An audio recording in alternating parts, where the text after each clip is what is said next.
সমস্যাটো বহুত হ'ব। প্ৰথম কথা হ'ল মাননীয় মুখ্যমন্ত্ৰী ডাঙৰীয়াক আমি আহ্বান জনাইছোঁ, আপুনি যিটো ঐক্যপাত্ৰ যিটো NGOক দিবলৈ ওলাইছে, ঐক্যপাত্ৰ নামৰ যিটো NGOক দিবলৈ ওলাইছে, প্ৰথম কথা হ'ল আপুনি সেইটো বন্ধ কৰিব লাগিব।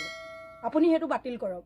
আমি শুনিবলৈ পাইছোঁ যে নলবাৰী, আপুনি নিজেই কৈছে নলবাৰীত আৰু নলবাৰীত যোৱাকালি গৈ আপুনি কৈছে যে আৰু বাকী জিলা কেইখনত দিলে ভাল হ'ব। গতিকে আপুনি এতিয়া ইয়াৰ পৰা আপোনাক সকীয়াই দিছোঁ, আপুনি বন্ধ কৰক। প্ৰথম কথা হ'ল আপোনাৰ মুখ্যমন্ত্ৰী পদটো আপুনি NGOক দিব পাৰিবনে? আপোনাৰ মুখ্যমন্ত্ৰী পদটো আপুনি NGOক দিব পাৰিবনে নাই? যদি আপুনি পাৰে আমাৰ ৰান্ধন কৰ্মীসকলৰ যিটো আপুনি ভাত ৰন্ধা কামটো বহিৰাগত NGOক দিবলৈ ওলাইছে, আপুনি দিয়ক, আমাক ক'বলগীয়া নাই। কিন্তু আপোনাৰো চিটটো আপুনি বহিৰাগতক দি লওক। দ্বিতীয়তে হৈছে আমি এতিয়ালৈকে 22 বাৰ শিক্ষামন্ত্ৰী মহোদয়ক আমি লগ কৰিছিলোঁ, 22 বাৰ। প্ৰতিটো আলোচনাতে কৈছিলে যে আমি যেতিয়া সুধো কোনো কাৰণতে NGO নাহে বুলি কৈছিলে।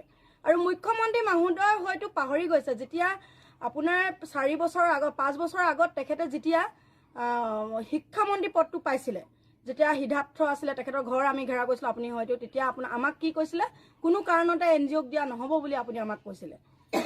আপুনি কিয় কথাষাৰ পাহৰি গ'ল মহোদয়? আপোনাক আমি হাতজোৰ কৰি অনুৰোধ কৰিছোঁ, কোনো কাৰণতে আপুনি বহিৰাগত NGOক দিব নোৱাৰিব। আৰু যদি দিয়ে, ৰন্ধন কৰ্মী মূলা গাভৰুৰ তেজ আপুনি দেখিবলৈ পাব। আমি কোনো কাৰণতে ভয় নকৰোঁ। আমি মূলা গাভৰু হৈ ওলাই আহিম। ৰন্ধন কৰ্মী প্ৰথম আমাৰ কাৰ্যসূচী হ'ব। আমাৰ ৰন্ধন কৰ্মী আজি আমাৰ আলোচনা হৈছে BTRত, প্ৰেচিডেণ্ট ছেক্ৰেটাৰীৰ লগত আমাৰ মিটিং হৈছে, আলোচনা হৈছে। প্ৰথম কাৰ্যসূচী হ'ব ৰেলপথ বন্ধ। আমি 7 জুলাই তাৰিখে আমি ৰন্ধন কৰ্মীসকলে মিলি, যিহেতু নেকি আমাৰ এতিয়া স্কুল আছে, আমি 1 তাৰিখৰ পৰা কাৰ্যসূচী ল'ম আৰু কোন সময়ত বহি দিম আপোনালোকে গম নাপাব। প্ৰথম কাৰ্যসূচী আমি ৰেলপথ বন্ধ কৰিম কুকুৰাঝাৰ। দ্বিতীয়তে আমাৰ ৰেলপথ বন্ধ হ'ব খানাপাৰাৰ পৰা।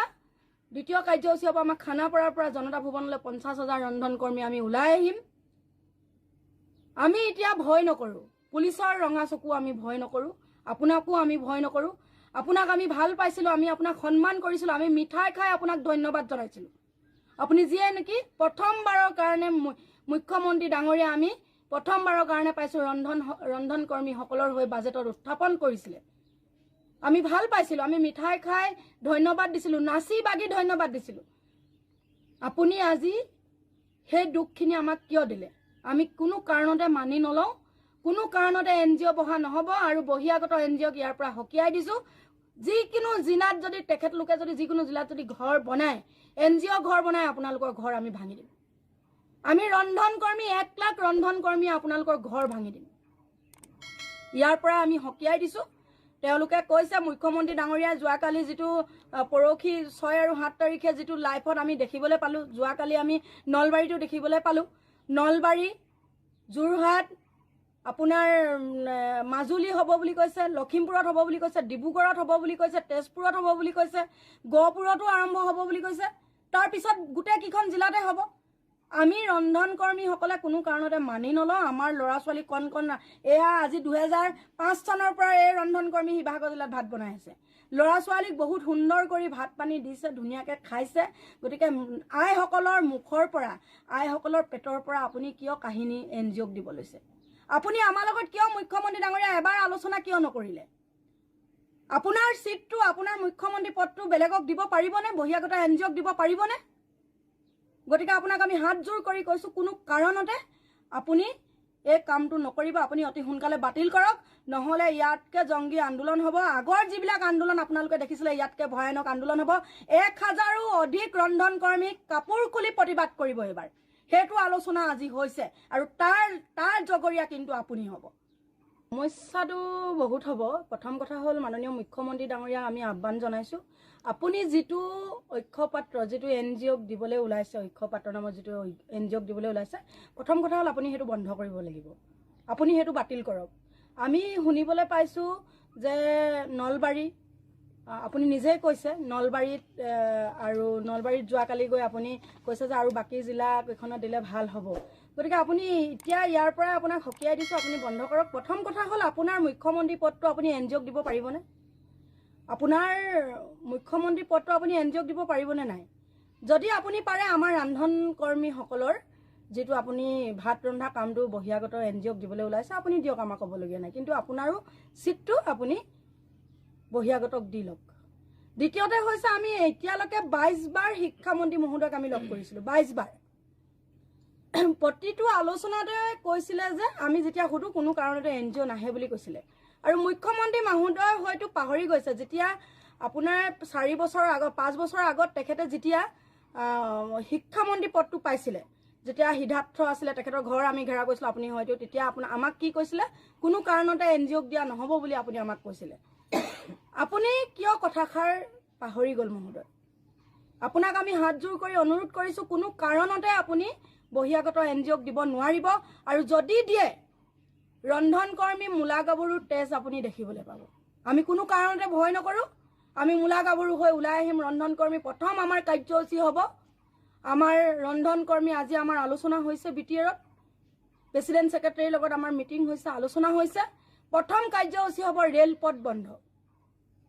আমি 7 জুলাই তাৰিখে আমি ৰন্ধন কৰ্মীসকলে মিলি, যিহেতু নেকি আমাৰ এতিয়া স্কুল আছে, আমি 1 তাৰিখৰ পৰা কাৰ্যসূচী ল'ম আৰু কোন সময়ত বহি দিম আপোনালোকে গম নাপাব। প্ৰথম কাৰ্যসূচী আমি ৰেলপথ বন্ধ কৰিম কুকুৰাঝাৰ।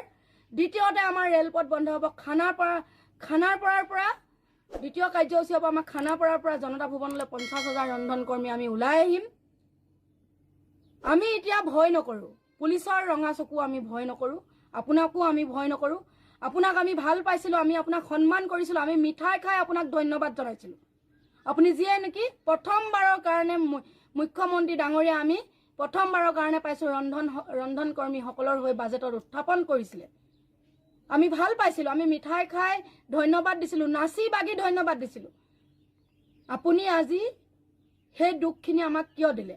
আমি কোনো কাৰণতে মানি নলওঁ, কোনো কাৰণতে এনজিঅ' বহা নহ'ব। আৰু বহিৰাগত এনজিঅ'ক ইয়াৰ পৰা সকীয়াই দিছোঁ। যিকোনো জিলাত যদি তেখেতলোকে যদি যিকোনো জিলাত যদি ঘৰ বনায়, এনজিঅ' ঘৰ বনায়, আপোনালোকৰ ঘৰ আমি ভাঙি দিম। আমি ৰন্ধন কৰ্মী 1 লাখ ৰন্ধন কৰ্মী আপোনালোকৰ ঘৰ ভাঙি দিম। ইয়াৰ পৰা আমি সকীয়াই দিছোঁ। তেওঁলোকে কৈছে মুখ্যমন্ত্ৰী ডাঙৰীয়াই যোৱাকালি যিটো পৰহি 6 আৰু 7 তাৰিখে যিটো লাইভত আমি দেখিবলৈ পালোঁ, যোৱাকালি আমি নলবাৰীটো দেখিবলৈ পালোঁ। নলবাৰী, যোৰহাট, আপোনাৰ মাজুলী হ'ব বুলি কৈছে, লখিমপুৰত হ'ব বুলি কৈছে, ডিব্ৰুগড়ত হ'ব বুলি কৈছে, তেজপুৰত হ'ব বুলি কৈছে, গহপুৰতো আৰম্ভ হ'ব বুলি কৈছে। তাৰপিছত গোটেইকেইখন জিলাতে হ'ব। আমি ৰন্ধন কৰ্মীসকলে কোনো কাৰণতে মানি নলওঁ। আমাৰ ল'ৰা ছোৱালী কণ এয়া আজি 2005 চনৰ পৰা এই ৰন্ধন কৰ্মী শিৱসাগৰ জিলাত ভাত বনাই আছে। ল'ৰা ছোৱালীক বহুত সুন্দৰ কৰি ভাত পানী দিছে, ধুনীয়াকৈ খাইছে। গতিকে আইসকলৰ মুখৰ পৰা, আইসকলৰ পেটৰ পৰা আপুনি কিয় কাহিনী এনজিঅ'ক দিব লৈছে? আপুনি আমাৰ লগত কিয় মুখ্যমন্ত্ৰী ডাঙৰীয়া এবাৰ আলোচনা কিয় নকৰিলে? আপোনাৰ চিটটো, আপোনাৰ মুখ্যমন্ত্ৰী পদটো বেলেগক দিব পাৰিবনে? বহিৰাগত এনজিঅ'ক দিব পাৰিবনে? গতিকে আপোনাক আমি হাতজোৰ কৰি কৈছোঁ, কোনো কাৰণতে আপুনি এই কামটো নকৰিব। আপুনি অতি সোনকালে বাতিল কৰক, নহ'লে ইয়াতকৈ জংগী আন্দোলন হ'ব। আগৰ যিবিলাক আন্দোলন আপোনালোকে দেখিছিলে, ইয়াতকৈ ভয়ানক আন্দোলন হ'ব। 1000ৰো অধিক ৰন্ধন কৰ্মীক কাপোৰ খুলি প্ৰতিবাদ কৰিব এইবাৰ। সেইটো আলোচনা আজি হৈছে আৰু তাৰ জগৰীয়া কিন্তু আপুনি হ'ব।